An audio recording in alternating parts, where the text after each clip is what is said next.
Hi, it's Fia Staro. Hello, Aries placement. So, love reading end of the month. Okay? So, syempre, before tayo mag-start, kung hindi ka pa nakakapag-subscribe, please do subscribe and hit the notification bell para lagi po tayo maging updated sa mga mangyayari pa lang. Okay? And yeah, don't forget na mag-follow sa atin pong FB page. And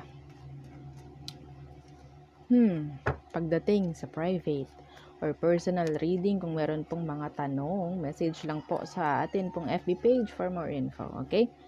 So yeah, let's start, Aries. Okay. Aries placements. The person on your mind. Situation. Tingnan natin yung situation. Okay. Tingnan natin ang description muna. Okay, the Queen of Cups. Oh, the Queen of Pentacles in reverse. So, some of you, pwedeng same gender kayo ni person. Okay.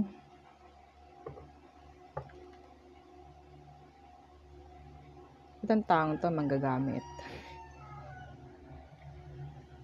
Ha?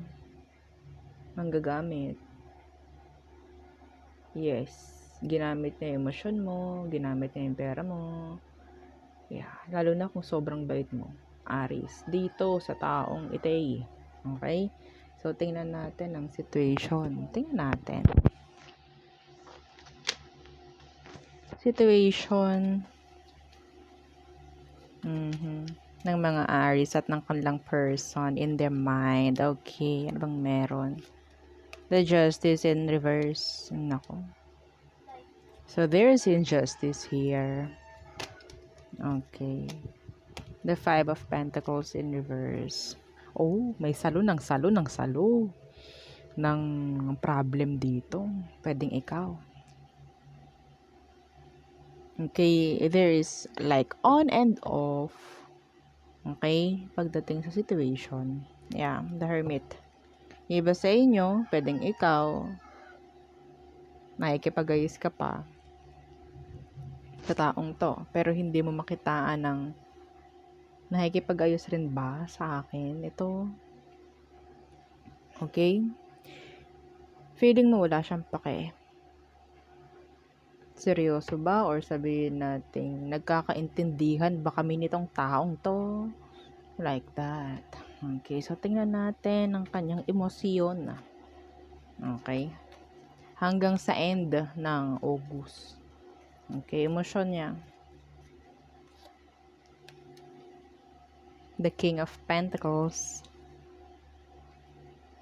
Being practical. Kung pera, naku, pera lang ang dahilan. Benefit. Okay? The Star is in the reverse. Yeah, the Eight of Cups.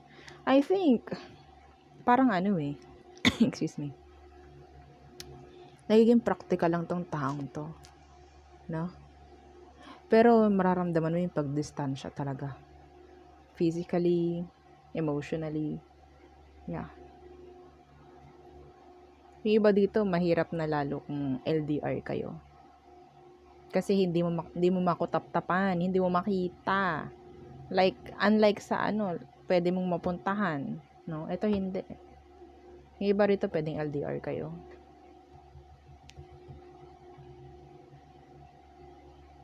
Some of you, there's third party involvement. There is third party. Yung iba sa inyo.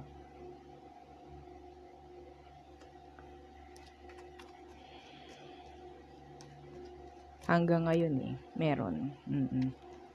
So, tingnan natin. Ano ba?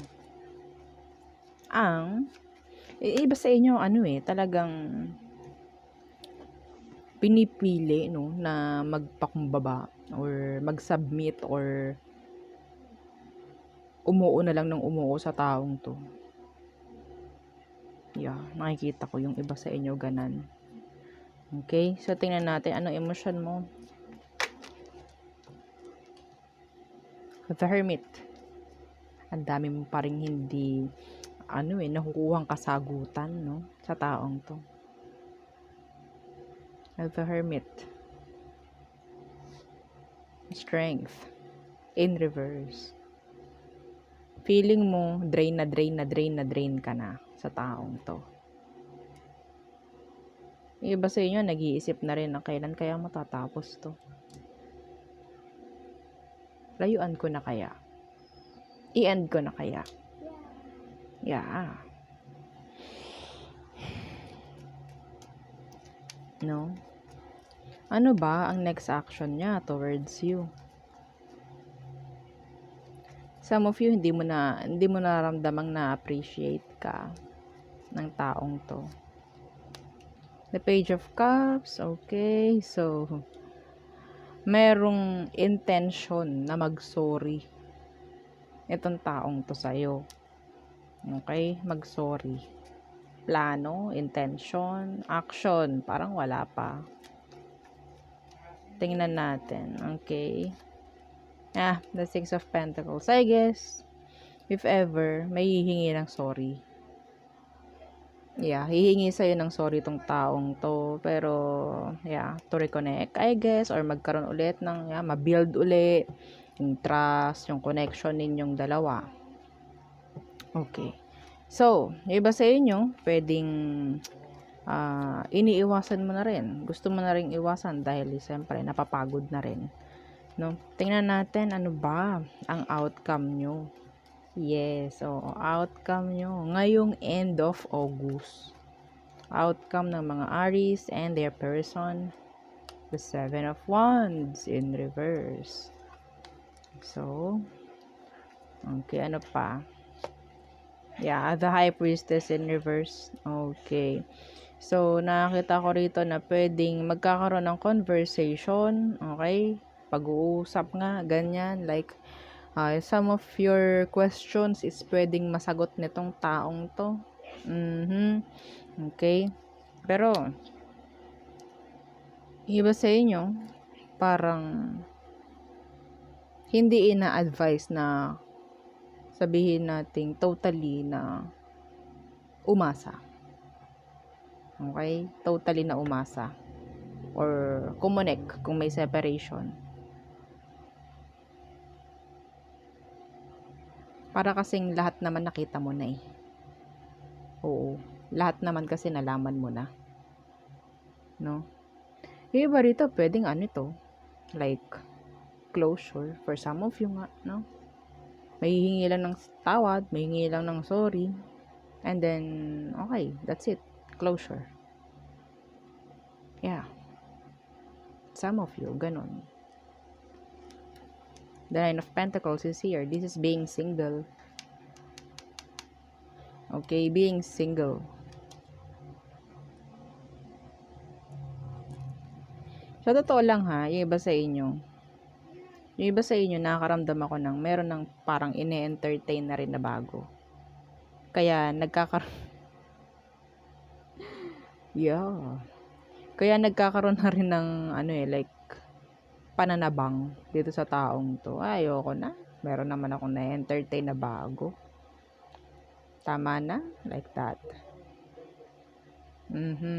So, be careful. Oo. Hindi pa naayos to. Nandiyan na kayo agad sa isa pa. Well, buhay nyo yan. No? Buhay nyo yan. Love life nyo yan. Taga-basa lang ako. Okay? So, yun ang nakikita ko. So, tingnan natin. All signs. Okay. All signs. Ano bang meron sa mga all signs? Aries through Pisces. Okay.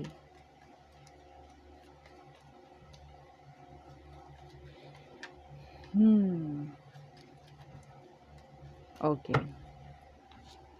Aries. Okay. So, sinasabi dito na pwedeng hindi na to babalik. Kung merong tong utang na sorry sa iyo, hindi ko rin nakikitang ibabayad niya yung sorry na yun. Hindi siya magsasabi ng sorry. Yeah. Taurus. Okay. So, hayaan na lang nila na hindi magkaroon ng reconnection or hindi magkaroon ng connection with you. Sasayangin. Like, may nasayang. Okay, Gemini. So, they want your attention. Yes. Yun lang. Cancer. So, they want to act right. Okay, gusto nilang like gumawa ng mga plano na sa tama. Parang ganyan. Okay. Yeah.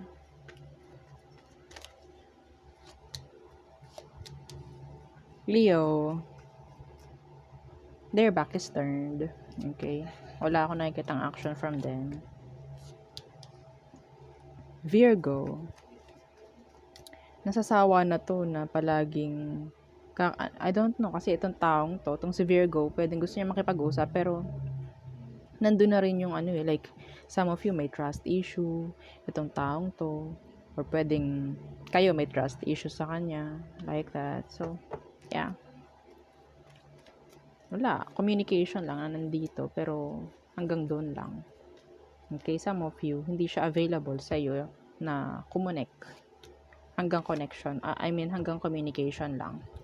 Next is Libra. Okay. So, si Libra, gusto niyang masagot, no? Lahat ng dahilan kung bakit nagkaroon ng separation. Mayroong separation dito. Okay? Yeah. Marami siyang gustong malaman. Pwedeng marami kang malalaman kay Libra. Marami siyang sasabihin katotohanan kung bakit nagkaroon ng separation.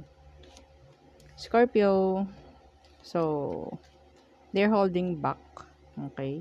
Feeling nila hindi na ma-fix or pwedeng nag-hold back sila pagdating sa relationship. Okay? Hindi sila totally open. Okay? Some of them pwedeng unstable. That's why ayun isang hadlang kung bakit hindi nila kayang kumonek sa inyo. Okay? Sagittarius. Non-committal. Yeah, non-committal. Pwedeng malaman mo ang dahilan kung bakit hindi niya kayang makipag-commit sa'yo. Magiging open naman siya. Capricorn, there's third party involved. Yeah. Aqua, they just want pero hindi sila available emotionally. Gusto lang nila ng chararat. Okay? Next. Pisces. Okay. So, some of you, if ever may nag-end, okay, kasama itong si Pisces na ito, nakakita ko dito ng, sabihin natin, another connection. Okay, yung iba sa inyo, pwedeng Pisces ang new person. Okay? LDR ang nakikita ko rito. Yeah. Some of you, this is like closure. Yeah, closure. Okay? So, yeah, yun ang ating reading for you, Aries placement. So, thank you. Bye!